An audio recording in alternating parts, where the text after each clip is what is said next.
Thank you very much, Sagar, and I will continue with the dream of cure myeloma, but in this case, throughout the management of high-risk smoldering myeloma.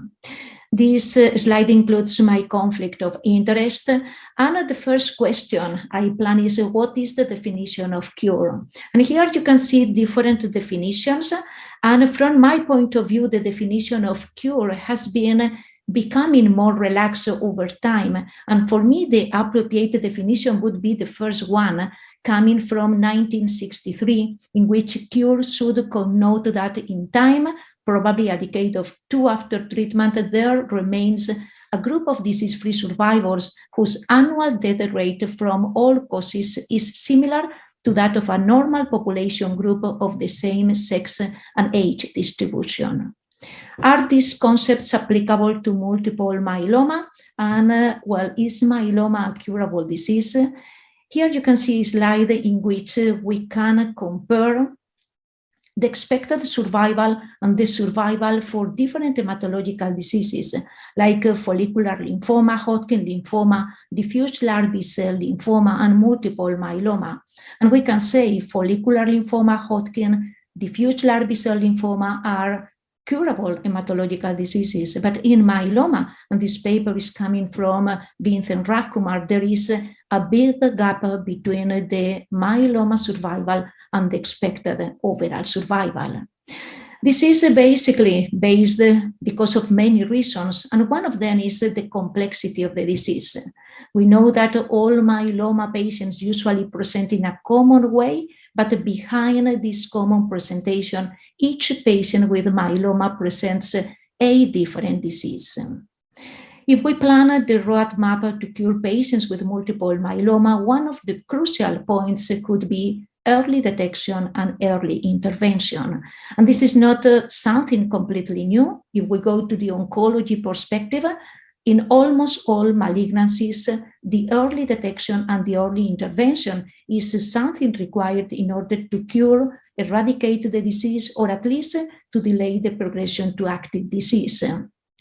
In myeloma, this is not something different, and from the molecular point of view, we know that myeloma is usually preceded by pre-malignant status like MGUS and smoldering. We know that primary events are already present an MGUS situation.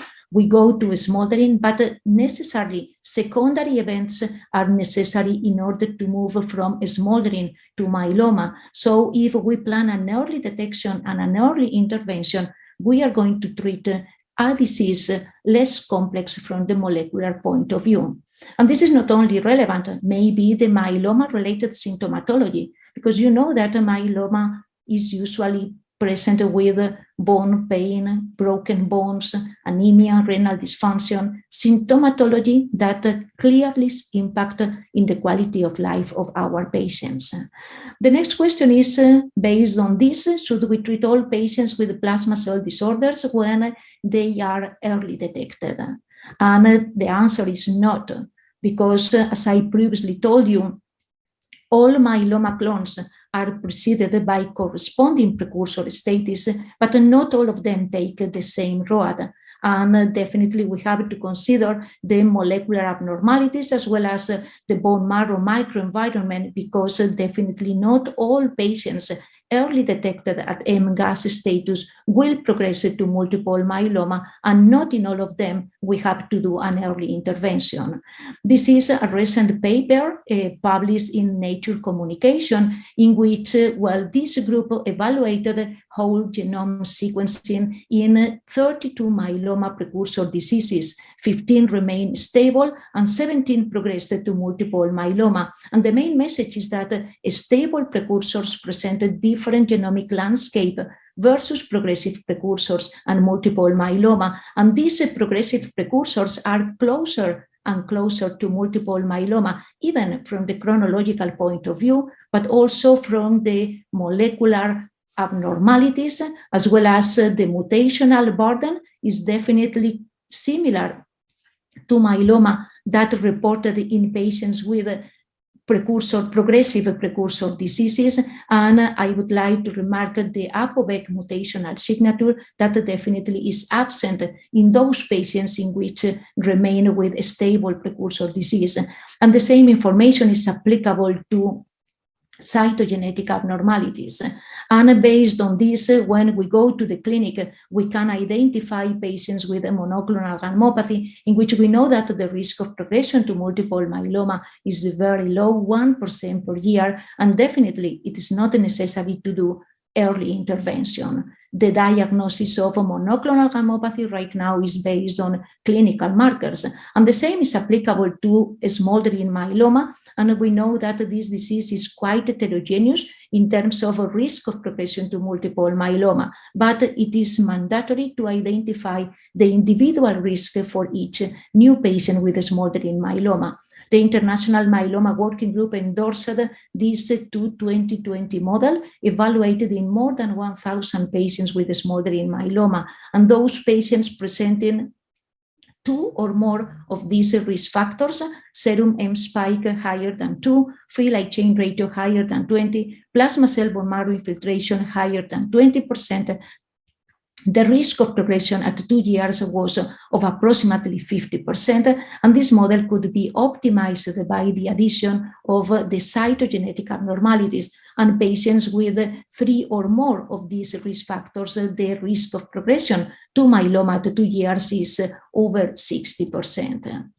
What is the evidence? The evidence definitely is coming from some clinical trials. This is one of the phase 3 clinical studies conducted in high-risk smoldering myeloma patients, in this case with lenalidomide and dexamethasone versus observation. The early treatment, in this case with Lendex, resulted into a significant benefit in terms of time to progression. Median time to progression of 9 years versus 2 years for the observation group. And this benefit in time to progression resulted or translated also into a significant benefit in overall survival. But this is not the only phase 3 clinical study showing this benefit. The ECOG group, and the first author is Sagar-Lonial, and the last one, Vincent Rakumar, showed similar efficacy data in asymptomatic smoldering myeloma patients treated, in this case with lenalidomide alone, in all patients, and when the Mayo 28 risk model or the Mayo 2018 risk model were applied, and this is equivalent to the International Myeloma Working Group model to 2020. In this study, some patients with a low risk and intermediate risk smoldering myeloma were included, but the most benefit was observed, as you can see in the slide, for those patients with high risk, according, I repeated, to the 2020 model. A common question is if you treat early your high-risk smoldering myeloma patients, what happens at the moment of the relapse? Is the relapse going to be more resistant?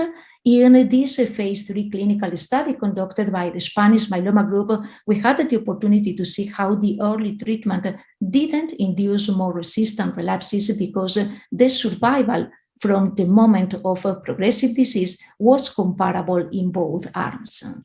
But planning again the cure, can we capture any additional information in order to plan the cure for high-risk smoldering myeloma? And just if we go to the revised international staging system for multiple myeloma, we can see how the lower the RISS, the better the overall survival. And this is independent of the transplant eligibility of the treatment utilized, IMiDs or proteasome inhibitors-based combination. And the overall survival is better and closer to the expected survival for myeloma patients potentially cured. And the second important comment is something to which Mohammed alluded in his presentation: the minimal residual disease negativity as important prognostic marker predicting progression-free survival and overall survival. And we can optimize and we can investigate more and more in the AMRD, increasing the sensitivity threshold, as well as evaluating the role of sustained and detectable measurable residual disease over time. And these 2 aspects are going to be critical in order to plan the potential roadmap to cure throughout early intervention in high-risk smoldering, early detection of smoldering at high risk, optimizing the clinical models with genomic and molecular markers, because the models right now are based only on clinical markers. So this could be optimized, trying to achieve MRD negativity and sustain it over time as a potential surrogate marker for cure, and using the therapeutic combinations resulting in the highest MRD negativity rates. And this is what the Spanish myeloma group is doing in this GEM-CESAR study with induction, transplant, consolidation, and maintenance. The objective is to evaluate the proportion of patients with sustained MRD negativity over time. Right now, the follow-up is of approximately 3 years. Up to 60% of the patients achieved MRD negative when they finalized the 1 year of maintenance, and this is preliminary, but this is the progression-free survival, and this is the overall survival for high-risk smoldering myeloma patients treated with this curative approach. And another curative approach is becoming investigated by the International Myeloma Foundation, also based on KRD plus the monoclonal antibody daratumumab. The primary endpoint is rate of confirmed stringent complete response, and today we have only preliminary data about the safety profile that is acceptable, and the trial is ongoing. This is my last slide. Can we dream of curing myeloma by treating high-risk smoldering? Our dream is to reach this myeloma survival, and we can combine maybe the minimal residual disease negativity inside and outside of the bone marrow, sustained over time, together with the early treatment of high-risk smoldering myeloma patients treated as multiple myeloma. And you can see here, like in these 3 situations, the overall survival is closer to this myeloma survival expected for patients potentially cured. And I stop here. Thank you very much for your attention.